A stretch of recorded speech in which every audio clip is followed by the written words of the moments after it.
Hello guys, welcome to my channel. तो आज हम देखने वाले हैं 16 फेब को जो आरआरबी एएलपी का सेकंड शिफ्ट का एग्ज़ाम हुआ है उसका जीके जीएस क्वेश्चन। पहला शिफ्ट का मैंने वीडियो अपलोड कर दिया है और उससे पहले शिफ्ट का भी वीडियो अपलोडेड है चैनल पे, जाकर के चेकआउट कर लीजिएगा। क्वेश्चन के टॉपिक्स जो है, थीम्स जो है वो रिपीट हो रहे हैं। फर्स्ट शिफ्ट जो है 16 फरवरी का, उसमें आपका कनकेव मिरर से क्वेश्चन आया था। इस शिफ्ट में जो अभी मैं पढ़ाने वाला हूँ उसमें कन्वेक्स लेंस से टॉपिक आया है, तो मतलब इमेज फॉर्मेशन से भी क्वेश्चन आ रहे हैं और भी 2-3 टॉपिक है जो रिपीट हो रहे हैं, इसीलिए एनालिसिस करना बहुत ज़रूरी है। ठीक है, इस सेशन का पीडीएफ आपको मेरे टेलीग्राम चैनल पे मिल जाएगा। डिस्क्रिप्शन में टेलीग्राम का लिंक है, जाकर के आप डाउनलोड कर लीजिएगा। वीडियो पसंद आए तो लाइक कर दीजिएगा और फ्यूचर वीडियोज़ के लिए चैनल सब्सक्राइब कर लीजिएगा। आज का पहला क्वेश्चन है हमारा, in which of the following is the size of vacuoles found to be small.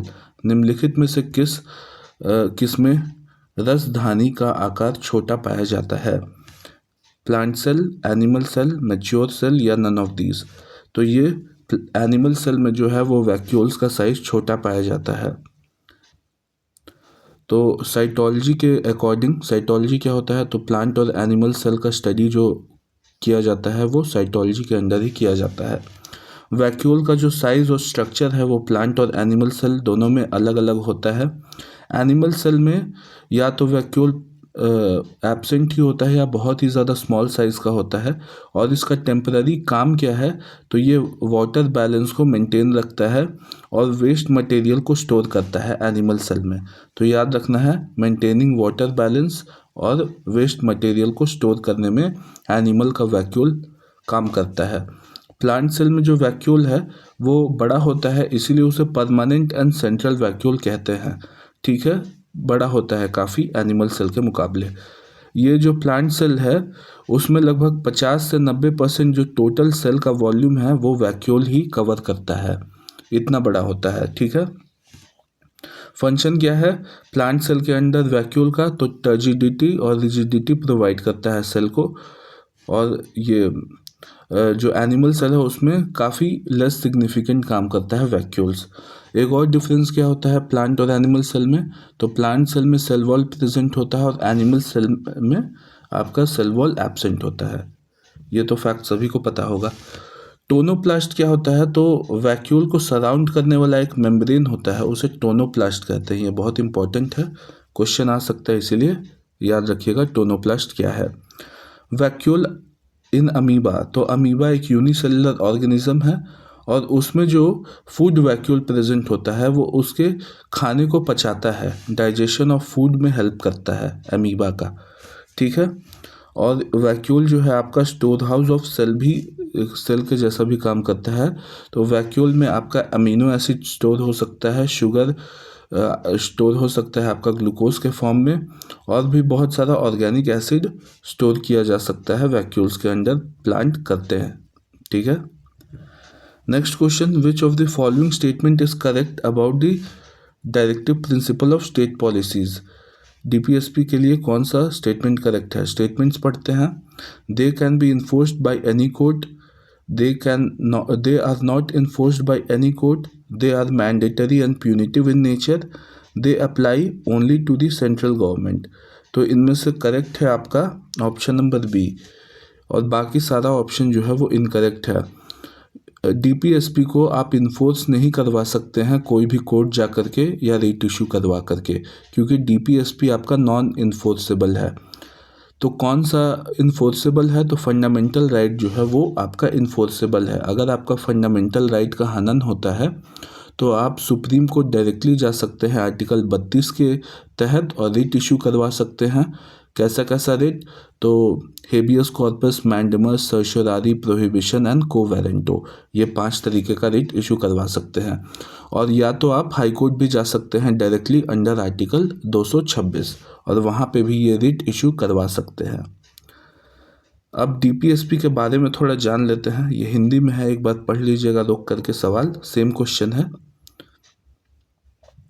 तो आर्टिकल 37 में क्या बोला है कि डीपीएसपी जो है आपका वो non enforceable by any court, मतलब अगर आपका ये equal pay for equal work के लिए बोला जा रहा है और अगर वो इन्फोर्स नहीं कर रहा है आपका एम्प्लॉयर या सरकार इन्फोर्स नहीं कर रही है, तो आप सरकार को घसीट नहीं सकते हैं कोर्ट में, क्योंकि वो एक डीपीएसपी है, ठीक है।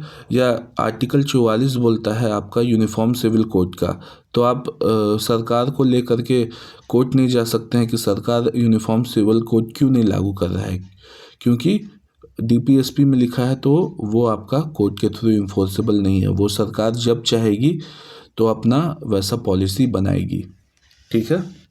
ऑब्जेक्टिव क्या था ये डीपीएसपी का? तो वेलफेयर स्टेट बनाना था इंडिया में, ठीक है।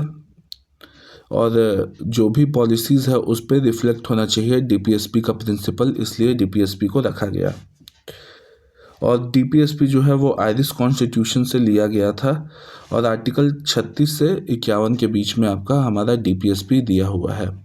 और आयरिश कॉन्स्टिट्यूशन में भी उसका ओरिजिनल आइडिया नहीं था डीपीएसपी का। आयरिश कॉन्स्टिट्यूशन भी स्पेन का कॉन्स्टिट्यूशन से उठाया था डीपीएसपी को, मतलब सब ने एक दूसरे का कॉपी किया है।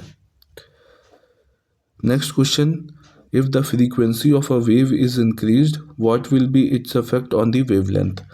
तो यदि किसी तरंग की आवृत्ति बढ़ जाती है तो उसके तरंग दैर्घ्य पर क्या प्रभाव पड़ता है? Wavelength will increase, wavelength will decrease, wavelength will remains the same, the speed of the wave will become infinite. तो देखिए, फ्रीक्वेंसी और वेवलेंथ आपका दोनों के बीच में इन्वर्स रिलेशन होता है। अगर फ्रीक्वेंसी आपका बढ़ रहा है तो वेवलेंथ आपका डिक्रीज होगा, तो ऑप्शन बी जो है सही आंसर हो जाएगा, वेवलेंथ घटेगा। फॉर्मूला क्या होता है? तो v is equal to F into lambda. अब जो है आपका v जो है वो स्पीड है, f जो स्पीड है आपका वेव का, f जो है आपका फ्रीक्वेंसी है वेव का, और लैम्डा जो है आपका वेवलेंथ है वेव का, ठीक है। तो ये आपका अगर देखा जाए तो फ्रीक्वेंसी क्या हो जाएगा, तो v अपॉन लैम्डा हो जाएगा। तो ये देखिए f जो है वो इन्वर्सली प्रोपोर्शनल है वेवलेंथ का, ठीक है, 1 अपॉन लैम्डा। ध्यान रखना है कि जो वायलेट लाइट है उसका सबसे स्मॉल वेवलेंथ होता है, और इसलिए वायलेट लाइट जो है वो बहुत ही ज़्यादा स्कैटर करता है, बहुत ही ज़्यादा डिस्पर्स करता है। और जो मिनिमम डिस्पर्जन है वो आपका रेड लाइट में देखा जाता है। क्यों? क्योंकि इसका जो वेवलेंथ है वो सबसे ज़्यादा होता है, इसीलिए जो भी इमरजेंसी सिग्नल होता है, ट्रेन का हो गया या कोई भी इमरजेंसी सिग्नल हो गया, वो आपका रेड लाइट ही रखा जाता है। क्यों? क्योंकि वो दूर तक दिख जाता है और वो डिस्पर्स भी नहीं होता, ठीक है। Next question, what is formed when ethanol react with sodium metal? तो अगर इथेनॉल सोडियम मेटल से रिएक्ट करेगा तो क्या बनेगा? Sodium ethoxide and oxygen gas, sodium ethoxide and hydrogen gas, sodium acetate and water, या इथीन एंड हाइड्रोजन गैस। तो ये आपका ऑप्शन बी हो जाएगा, sodium ethoxide and hydrogen gas बनता है जब इथेनॉल जो है वो आपका सोडियम मेटल से मिलता है। इथेनॉल को ही अल्कोहल बोलते हैं हम। ये हिंदी में है, एक बार पढ़ लीजिएगा, सेम क्वेश्चन। फॉर्मूला देखते हैं तो इथेनॉल होता है C2H5OH। ये एक्चुअली दारू में भी यूज़ होता है यही चीज़, इथेनॉल ही। हम आपको पता होगा, हमको पता है, लेकिन हम बता दिए। हाँ, तो सोडियम मेटल जो है Na और काफ़ी रिएक्टिव मेटल होता है। इसका आउटरमोस्ट शेल में एक इलेक्ट्रॉन प्रेजेंट होता है। तो क्या है कि सोडियम जो है वो आपको डिस्प्लेस कर देगा हाइड्रोजन एटम को और ये हाइड्रोक्सिल ग्रुप को। तो रिएक्शन हो जाता है आपका C2H5OH जब Na से मिलता है तो C2H5ONa बनता है, सोडियम इथॉक्साइड और हाइड्रोजन गैस रिलीज होता है, ठीक है। यही रिएक्शन है। Next question, when an object is placed at infinity in front of a convex lens where will be the image be formed? तो देखिए, कॉन्वेक्स लेंस का क्वेश्चन आ गया। पिछले शिफ्ट में आपका कॉन्केव लेंस का क्वेश्चन, कॉन्केव मिरर का क्वेश्चन आया हुआ था, ठीक है। तो ऑप्शंस देखते हैं, at the centre of curvature, at the principal focus, between the lens and focus, at infinity. तो अगर इन्फिनिटी पे है तो आपका जो है आपका फोकस के ऊपर प्रिंसिपल फोकस के ऊपर आपका इमेज बनता है। ठीक है, ऑप्शन बी काफ़ी डिमिनिश्ड होगा, बहुत छोटा इमेज बनेगा। अब देखते हैं कॉन्वेक्स लेंस के बारे में। तो ये दो फोकस होता है, एक f1 होता है यहाँ पे, एक f2 यहाँ पे होता है। दो सेंटर ऑफ कर्वेचर भी होता है, C1 और ये होता है आपका C2। ये प्रिंसिपल एक्सिस है और ये जो AB है आपका एपर्चर है। ठीक है, और ऑप्टिकल सेंटर कौन सा है, तो ये वाला है, O वाला ऑप्टिकल सेंटर है। अब अगर इन्फिनिटी पे रखेंगे तो F2 पे बनेगा, यहाँ पे बनेगा। अगर यहाँ पे इन्फिनिटी पे रखेंगे तो F2 पे आपका इमेज बनेगा, रियल और इन्वर्टेड इमेज बनेगा और डिमिनिश्ड बनेगा, एकदम पॉइंट साइज्ड। यहाँ पे बनेगा एकदम छोटा सा लेकिन रियल बनेगा। अगर 2f1 के बियॉन्ड रखते हैं, 2f1 किसको बोला जा रहा है, तो सेंटर ऑफ कर्वेचर को ही 2f1 बोलते हैं। ठीक है, 2f1 सेंटर ऑफ कर्वेचर को ही बोलते हैं। तो सेंटर ऑफ कर्वेचर और f1 के बीच में रखेंगे यहाँ पे, तो आपका f2 के बियॉन्ड बनेगा, 2f2 के बियॉन्ड बनेगा, मतलब यहाँ पे बनेगा। ठीक है, रियल और इन्वर्टेड बनेगा और इनलार्ज बनेगा, मतलब यहाँ जो भी ऑब्जेक्ट रखा हुआ रहेगा उससे बड़ा इमेज बनेगा। f1 पे रखेंगे तो इन्फिनिटी पे बनेगा, यहाँ पे रखेंगे तो इन्फिनिटी पे बनेगा इमेज, और रियल बनेगा, इन्वर्टेड बनेगा और बहुत ही ज़्यादा बड़ा बनेगा। अगर 2f1 पे रखते हैं, मतलब सेंटर ऑफ कर्वेचर पे रखते हैं, तो 2f2 के ऊपर बनेगा और रियल इन्वर्टेड बनेगा और सेम साइज का बनेगा। और f1 मतलब फोकस 1 और ऑप्टिकल सेंटर के बीच में रखते हैं तो आपका वर्चुअल बनेगा और एरेक्ट बनेगा और लार्ज साइज का बनेगा, इनलार्ज्ड। ठीक है, तो ये केस में, एक ही केस में आपका वर्चुअल और एरेक्ट इमेज बन रहा है। तो याद रखिएगा इस कंडीशन को कि f1 और फोकस के बीच में, मतलब यहाँ पे रखेंगे, देखिए यहाँ पे रखेंगे तो आपका वर्चुअल एरेक्ट बनेगा। अब कनकेव लेंस भी देख लेते हैं। इन्फिनिटी पे अगर ऑब्जेक्ट है तो f1 पे बनेगा आपका इमेज, वर्चुअल और एरेक्ट बनेगा और बहुत ही ज़्यादा पॉइंट साइज बनेगा, छोटा बनेगा, एकदम बिंदु के आकार का। और इन्फिनिटी और ऑप्टिकल सेंटर के बियॉन्ड रखते हैं, मतलब इन्फिनिटी और ऑप्टिकल सेंटर के बियॉन्ड, तो फोकस पे बनेगा और ऑप्टिकल सेंटर O के बीच में बनेगा, फोकस f1 और ऑप्टिकल सेंटर के बीच में। वर्चुअल एरेक्ट बनेगा और डिमिनिश्ड बनेगा, छोटा बनेगा, लेकिन पॉइंट साइज नहीं बनेगा, ध्यान रखना है। Next question, which of the following statement is incorrect regarding the cell membrane? It is semi permeable membrane, तो ये तो करेक्ट स्टेटमेंट है। It is composed of lipids and proteins. This cell membrane is the outer most layer of the cell in plant cell. It regulates the movement of substance in and out of the cell. तो हमारा option C जो है वो सही answer हो जाएगा, मतलब यही गलत स्टेटमेंट है। क्यों? क्योंकि प्लांट सेल का जो आउटर मोस्ट लेयर है वो सेल मेम्ब्रेन नहीं होता, वो सेल वॉल होता है। ठीक है, एनिमल सेल का जो आउटर मोस्ट लेयर है वो सेल मेम्ब्रेन होता है। अभी थोड़ी देर पहले मैंने डिफरेंस बताया था एनिमल सेल और प्लांट सेल में, कि प्लांट सेल में सेल वॉल होता है, एनिमल सेल में सेल वॉल एब्सेंट होता है, प्रेजेंट नहीं होता। ठीक है, हिंदी में पढ़ लीजिए, सेम क्वेश्चन है। अब जो प्लांट सेल है उसका जो आपका वॉल है, सेल वॉल, वो क्या क्या से बना है, तो सेल्यूलोज से बना है, हेर्मी सेल्यूलोज से, पेक्टिन से बना है और प्रोटीन से बना है। तो ये चारों नाम याद रखिएगा आप, cellulose, hemi cellulose, pectin and proteins. Fungi का जो सेल वॉल है वो चिटिन से बना है और बैक्टीरिया का जो सेल वॉल है वो पेप्टिडोग्लाइकन से बना है। बहुत इंपॉर्टेंट है, peptidoglycan and chitin. Fungi chitin, bacterial cell wall peptidoglycan, बिल्कुल याद रखिएगा ये। और प्लांट सेल का जो सेल वॉल है वो cellulose, hemicellulose, pectin and protein. Next question, what are biodegradable waste और substance called? Substance that can never be destroyed, substance that are easily decomposed by natural process, substance that remain unchanged in the environment for hundreds of years, only those items that are made of plastic। तो ये हो जाएगा हमारा option number B, substance that are easily decomposed by natural process। मतलब nature में आराम से ये डिकम्पोज हो जाता है। डिकम्पोज कौन करता है? तो सेफरोफाइट्स और डेट्रिटिवोरस जो है वो डिकम्पोज करने में हेल्प करता है। हिंदी में वही क्वेश्चन है, एक बार पॉज करके पढ़ लीजिएगा। आसान है सवाल, ज़्यादा मुश्किल नहीं पूछा है। कोई कोई सवाल होता है मुश्किल होता है थोड़ा। Next question, during the dispersion of light which colour undergoes the least deviation of dispersion? Violet, blue, yellow and red. अभी मैंने थोड़ा देर पहले बताया कि रेड जो है वो लीस्ट डेविएशन या डिस्पर्जन शो करता है, इसीलिए इसे इमरजेंसी सिग्नल्स में यूज़ किया जाता है, क्योंकि ये डेविएट नहीं करता है और ये आपका डिस्पर्स भी नहीं करता है।